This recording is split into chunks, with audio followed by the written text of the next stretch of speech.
Hello friends, victory Venkatesh, Dil Raju, Anil Ravipudi కాంబినేషన్లో వచ్చిన సంక్రాంతికి వస్తున్న మూవీ ఎలా ఉందనేది మన రివ్యూలో మాట్లాడదాం.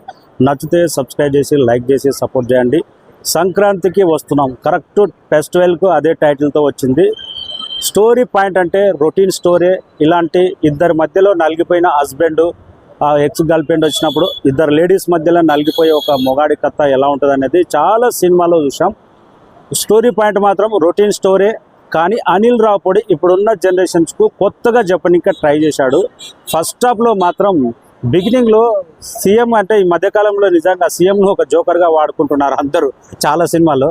ఇంకా పోర్షన్ ఇచ్చి పెడితే ఫస్ట్ హాఫ్ ఒక ఫ్యామిలీలో వెంకటేష్ నిజంగా గోదావరి యాసలో కానీ అక్కడ గోదావరి డిస్టిక్లో కానీ వెంకటేష్ కొడుకుగా చేసిన అబ్బాయి నిజంగా చిన్నప్పుడు మాస్టర్ భరత్ గుర్తొచ్చాడు. ఆ రేంజ్లో హిలారియస్ కామెడీ అయితే సూపర్గా వర్కౌట్ అయింది. ఫస్ట్ హాఫ్ మొత్తం బాగా నవ్వుకున్న సీన్ అంటే వెంకటేష్కి అబ్బాయిగా చేసిన బుడ్డోడి క్యారెక్టర్ అయితే ఏమన్నా నా ఫాదర్కి సపోర్ట్ చేసుకుంటూ కామెడీ మాత్రం విపరీతంగా నవ్విస్తుంది. ఫుల్ ఎంటర్టైన్మెంట్ పక్కన సంక్రాంతి సినిమా అనిపించింది ఫస్ట్ హాఫ్ చూసిన తర్వాత. రొటీన్ స్టోరీ అయినా కానీ కామెడీ ఉంటే పండుగ హిట్ అయిపోతుంది. అక్కజిల్లెళ్ళ మధ్యలో వచ్చిన కొన్ని సన్నివేశాలు కానీ మామతోటి వెంకటేష్ మామతోటి అదే మన డీజే టిల్లు ఫాదర్ ఆయన క్యారెక్టర్ కానీ ఆ బుడ్డోడు ఫాదర్ తోటి వాళ్ళ తాతతోటి చేసే కొన్ని సరదా మూమెంట్లు కానీ మరి ముఖ్యంగా నైట్ అయితే గోదావరి యాసలో వాళ్ళ మొగుళ్ళ హస్బెండ్ కొన్ని క్యారెక్టర్ కానీ సరదాగా పర్ఫెక్ట్ పండుగ సినిమా రొటీన్ సినిమా అయినా కానీ పండుగకు చూడొచ్చు అనిపించింది. ఫస్ట్ హాఫ్ మాత్రం చాలా కామెడీ ఉంది. ఎక్స్పెక్ట్ చేసినట్టు F2 లాగానే వెళ్తుందేమో ఈ సినిమా, అంత కామెడీ వర్కౌట్ అవుతుంది. ఆ బుడ్డోడితోటి చాలా బ్రహ్మాండంగా ఉంది అనిపించింది. సెకండ్ హాఫ్లో మాత్రం వెంకటేష్ ఫ్లాష్ బ్యాక్ కానీ ఎందుకు వెంకటేష్ పోలీస్ ఆఫీసర్ నుంచి ఎందుకు రిజైన్ చేయవలసి వచ్చింది అనేది సెకండ్ హాఫ్లో ఫ్లాష్ బ్యాక్లు. కొంత సాంగ్స్ విషయానికి వస్తే గోదావరి గట్టు అనేది సినిమాలో మెయిన్ ఎఫెక్ట్ చాలా బాగుంటుంది. వైఫ్ అండ్ హస్బెండ్కు ఆ పైన సాంగ్ మాత్రం చాలా బ్రహ్మాండంగా ఉంటుంది. ఆ ఒక్క సాంగ్ తప్ప వేరే సాంగ్ పెద్దగా అయితే ఎక్కువ.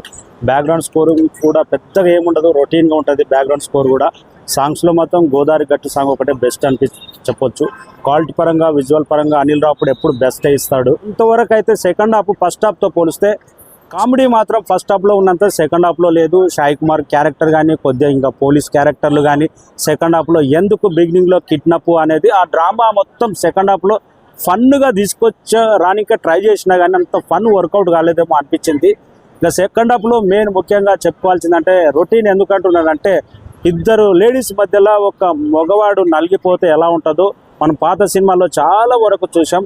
అదే కంటెంట్ దీంట్లో మీనాక్షి చౌదరి ఐశ్వర్య రాజేష్ మధ్యలో విక్టరీ వెంకటేష్ ఒక ఎక్స్ గర్ల్ ఫ్రెండ్ ఒక వైఫ్ వాళ్ళిద్దరి మధ్యలో వాళ్ళ లవ్ స్టోరీ చెప్పినప్పుడు వీళ్ళకు మూమెంట్ ఏ విధంగా ఉంటుంది. ఇంకా ఇద్దరు లేడీస్ ఒక దగ్గర ఉంటే అది ఎలాంటి మూమెంట్ ఫైర్ అవుతుందో తెలుసు. లాస్ట్లో వాళ్ళిద్దరు లేడీస్ వల్ల ఎంత ఫైర్ అయిపోతాడు అనేది ఎంకిమామ థియేటర్లో చూడాల్సిందే. కొంతవరకు అయితే సినిమా రొటీన్ అయినా కానీ ఫస్ట్ హాఫ్లో ఫుల్ నవ్వుకోవచ్చు. సెకండ్ హాఫ్లో మాత్రం స్టోరీ పాయింట్గా కొద్దిగా వీక్ ఉన్నా కానీ పర్వాలేదు, పండుగకు చూడొచ్చు అనిపించే రేంజ్లో ఎక్కడ బోర్ అయితే కొట్టదు. ఇంకా సాయి కుమార్ క్యారెక్టర్ కానీ పోలీస్ క్యారెక్టర్లు కానీ చాలా వరకు పర్వాలేదు అనిపించింది. లాస్ట్లో మాత్రం ఏంద్రమణ ట్విస్ట్ మామూలు ఏదో అనుకుంటే తన గురువుల గురించి అయితే పెట్టాడు. ఎందుకంటే విద్య నేర్పిన వాళ్ళకి గురువుకు ఎంత రెస్పెక్టెడ్ ఇవ్వాలని అంత మెసేజ్ అక్కర్లేదేమో. ఆ మెసేజ్ సినిమా మొత్తం పాయింట్ అదే తీసుకొచ్చాడు. పర్వాలేదు అనిపించింది. అయినా కానీ కొద్దిగా రొటీన్గా అనిపించింది. ఎందుకు చాలా సినిమాలు చూసాం కాబట్టి రొటీన్గా అనిపించింది సినిమా. వెంకటేష్ క్యారెక్టర్ మాత్రం ఘర్షణలాగా కొన్ని స్కిల్స్ కానీ ఇద్దరి మధ్యలో నలిగిపోయే క్యారెక్టర్ వెంకటేష్ది నిజంగా ఫ్యామిలీతో వచ్చినప్పుడు యావరేజ్ కంటెంట్ ఉన్న పండుగ మూమెంట్లో వెంకటేష్ సినిమా చూస్తారు అనే దానికి ఇదొకసారి నిదర్శనం. నిజంగా ఫస్ట్ నాకైతే ఎక్కడ బోర్ కొట్టలేదు. రొటీన్ స్టోరీ చూస్తున్నాం కానీ బోర్ కొట్టలేదు. కామెడీ ఎంటర్టైన్మెంట్ మనకు లాజిక్ లేకుండా కొన్ని సెకండ్ హాఫ్లో కామెడీ ఉంటాయి, ఫస్ట్ హాఫ్లో లాజిక్ తోటి కామెడీ ఉంటాయి. నిజంగా మా బుడ్డోడు అయితే ప్రతి ఫాదర్కు ఒక కొడుకు సపోర్ట్ మాత్రం బ్రహ్మాండంగా ఉంటుంది. ఏమన్నా అన్నా కానీ కొడుకు సపోర్ట్ మాత్రం ఈ రేంజ్లో ఉంటాయి, ఇంకా ఎవరు ఆగరు. అంత హిలారియస్ ఫన్ కామెడీ క్రియేట్ చేసి పెట్టిండు ఫస్ట్ హాఫ్లో మాత్రం అనిల్ రాపూడి. నిజంగా ఇలాంటి కాన్సెప్ట్ ఇలాంటి ఫ్యామిలీ ఎంటర్టైనర్ రొటీన్ స్టోర్లోనే తిప్పి పండుగకు రిలీజ్ చేస్తే ఆ సినిమా ఎలాగైనా చూస్తారు అనుకున్నాడేమో అనిల్ రాపూడి.